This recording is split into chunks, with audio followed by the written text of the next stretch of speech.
Om Shri Sai Nathaya Namaha. Shri Sai Satcharitra Chapter 10. In this chapter, we will read about Sai Baba's mode of life, his sleeping plank, his stay in Shirdi, his teachings, his humility, Nanavali, the easiest path. Remember Sai Baba always with love, for he was ever engrossed in doing good to all and always abided in his self. To remember him only is to solve the riddle of life and death. This is the best and easiest of sadhanas as it involves no expenditure. A little exertion here brings great rewards. So, as long as our senses are sound, we should minute by minute practice this sadhana. All other gods are illusory. Guru is the only God. If we believe in Sadguru's holy feet, he can change our fortune for the better. If we serve him sincerely, we get rid of our worldly afflictions. We need not study any philosophy like the Nyaya and the Mimamsa, as we trust the helmsman in crossing rivers and seas. So we have to trust our Sadguru in getting over the ocean of worldly existence. The Sadguru looks to the intense feeling and devotion of his devotees and endows them with knowledge and eternal bliss. In the last chapter, Baba's mendicancy and devotees' experiences and other subjects are dealt with. Let the readers now read where and how Baba lived, how he slept and how he taught, etc. Baba's wonderful bedstead. Let us first see where and how Baba slept. Mr. Nana Sahib Dengle brought for Sai Baba a wooden plank about 4 arms in length and only a span in breadth for sleeping upon. Instead of keeping the plank on the floor and then sleeping on it, Baba tied it like a swing to the rafters of the masjid with old shreds or rags and commenced to sleep upon it. The rags were so thin and worn out that it was a wonder how they could bear or support the weight of the plank itself, let alone the weight of Baba. But somehow or other it was Baba's sheer Leela that the worn out rags did sustain the plank along with the weight of Baba on it. On the 4 corners of this plank, Baba lighted panatis, earthen lamps, one at each corner, and kept them burning the whole night. It was a sight for the gods to see Baba sitting or sleeping on this plank. It was a wonder to all how Baba got up and down the plank. Out of curiosity, many observers kept watching the process of mounting and dismounting, but none succeeded. As crowds began to swell so as to detect this wonderful feat, Baba one day broke the plank into pieces and threw it away. Baba had all the 8 Mahasiddhis at his command. He neither practiced nor craved for them. They came to him naturally as a result of his spiritual perfection. Manifestation of Brahma. Though Sai Baba looked like a man, 3 cubits and a half in length, still he dwelt in the hearts of all. Inwardly he was unattached and indifferent, but outwardly he longed for mass welfare. Though inwardly an abode of peace, he looked outwardly restless. Inwardly he had the state of Brahma, outwardly he seemed engrossed in the world. Sometimes he looked on all with affection, and at times he threw stones at them. Sometimes he scolded them, while at times he embraced them and was calm, composed, tolerant, and well balanced. He always abided and was engrossed in the self and was well disposed towards his bhaktas. He always sat on one asan and never travelled. His satka was a small stick which he always carried in his hand. He was calm and thought free. He never cared for wealth and fame and lived on alms. Such a life he led. He always uttered Allah Malik, God is the real owner. Entire and unbroken was his love for the bhaktas. He was the mine or storehouse for self-knowledge and full of divine bliss. Such was the divine form of Sai Baba, boundless, endless, and undifferentiated. One principle which envelopes the whole universe from a stone to Brahma, incarnated in Sai Baba. The really meritorious and fortunate people got this treasure grove in their hands, while those people who, not knowing the real worth of Sai Baba, took him to be a mere human being, were indeed unfortunate. His stay in Shirdi and probable birth date. None knew or knows the parents and the exact date of birth of Sai Baba, but it can be approximately determined by his stay in Shirdi. Baba first came to Shirdi when he was a young lad of 16 and stayed there for 3 years. Then all of a sudden he disappeared for some time. After some time he reappeared in the Nizam state near Aurangabad and again came to Shirdi with the marriage party of Chand Patil when he was about 20 years old. Thence he stayed in Shirdi for an unbroken period of 60 years, after which Baba took his Mahasamadhi in the year 1918.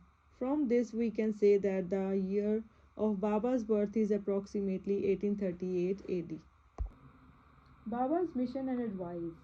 Saint Ramdas 1608 to 1681 flourished in the 17th century and fulfilled to a great extent his mission of protecting cows and Brahmins against the Mohammedans, but within 2 centuries after him, the split between the two communities, Hindus and Mohammedans, widened up and Sai Baba came to bridge that gulf. His constant advice to all was to this effect: Ram, the god of the Hindus, and Rahim, the god of the Mohammedans, were one and the same. There was not the slightest difference between them. Then why should the devotees fall out and quarrel among themselves? You ignorant folk, join hands and bring both the communities together, act sanely, and thus you will gain your object of national unity. It is not good to dispute and argue, so don't argue, do not emulate others, always consider your interest and welfare. The Lord will protect you. Yoga, sacrifice, penance, and knowledge are the means to attain God. If you do not succeed in this by any means, in vain is your birth. If anyone does any evil unto you, do not retaliate. If you can do anything, do some good unto others. This, in short, was Sai Baba's advice to all, and this will stand us in good stead both in material and spiritual matters. Sai Baba as Sadguru. There are many so-called gurus who go about from house to house with cymbals and veena in their hands and make a show of their spirituality. They blow mantras into the ears of their disciples and extract money from them. They profess to teach piety and religion to their disciples but are themselves impious and irreligious. Sai Baba never thought of making the least show of his worth. He had no body consciousness, but he had great love for his disciples. There are two kinds of gurus: niyat, appointed or fixed, and second, aniyat, unappointed or general. The latter, by their advice, develop the good qualities in us, purify our hearts, and set us on the path of salvation. But contact with the former dispels our sense of dualities, sense of difference, and establishes us in unity by making us realize, Thou art that. There are various gurus imparting to us various kinds of worldly knowledge, but he who fixes us in our nature and carries us beyond the ocean of worldly existence is the Sadguru.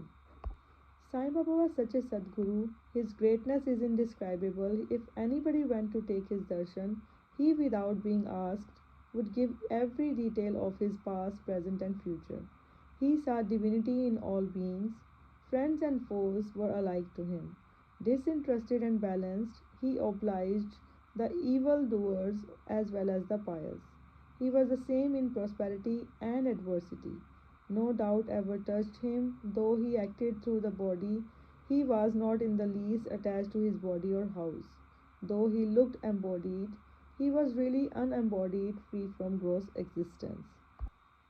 Blessed are the people of Shirdi who worshipped Sai as their God. While eating, drinking, working in their backyards and fields, and doing various household works, they always remembered Sai and sang his glory. They knew no other God except Sai.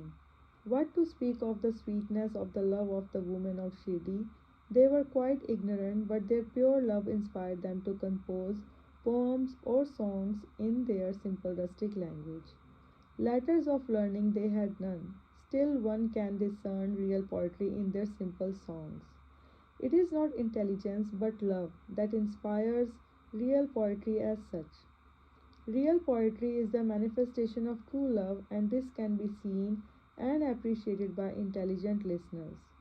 Collection of these folk songs is desirable, and by Baba's wish, some fortunate devotee may undertake the task of compiling and publishing these folk songs either in the Sai Leela magazine or separately in a book.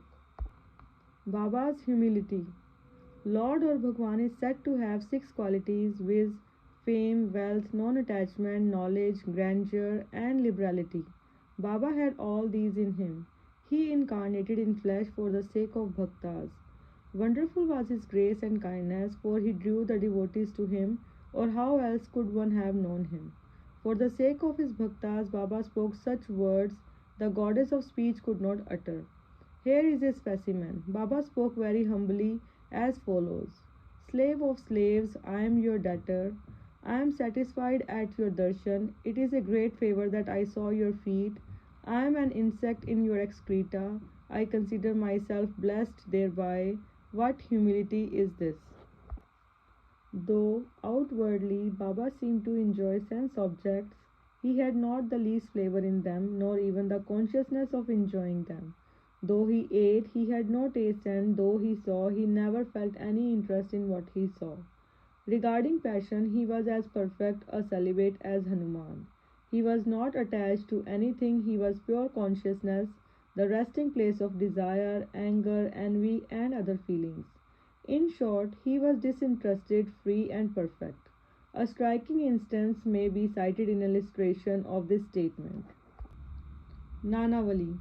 There was in Shri a very quaint and queer fellow by name Nanavali. He looked to Baba's work and affairs. He once approached Baba, who was seated on his gaddi, and asked him to get up as he wanted to occupy the same. Baba at once got up and left the seat which he had occupied. After sitting there a while, Nanavali got up and asked Baba to resume his seat. Then Baba sat down and Nanavali fell at his feet. Baba did not show the slightest displeasure in being dictated to or ousted. This Nanavali loved Baba so much that he breathed his last on the 13th day of Baba's Mahasamadhi. The easiest path, hearing the stories of the saints and being in their company. Though Sai Baba acted outwardly like an ordinary man, his action showed extraordinary wisdom and skill. Whatever he did was done for the good of his devotees. He never prescribed any asana, regulations of breathing, or any rites to his bhaktas, nor did he blow any mantra into their ears. He told them to leave off all cleverness and always remember Sai, Sai. If you did that, he said, all your shackles would be removed and you would be free. Sitting through 5 fires, sacrifices, chantings, eightfold yoga are possible for the Brahmins only. They are of no use to the other classes. The function of the mind is to think. It cannot remain without thinking for a minute. If you give it a sense object, it will think about it. If you give it Guru, it will think about Guru. You have heard most attentively the grandeur of Sai. This is the natural remembrance of Sai.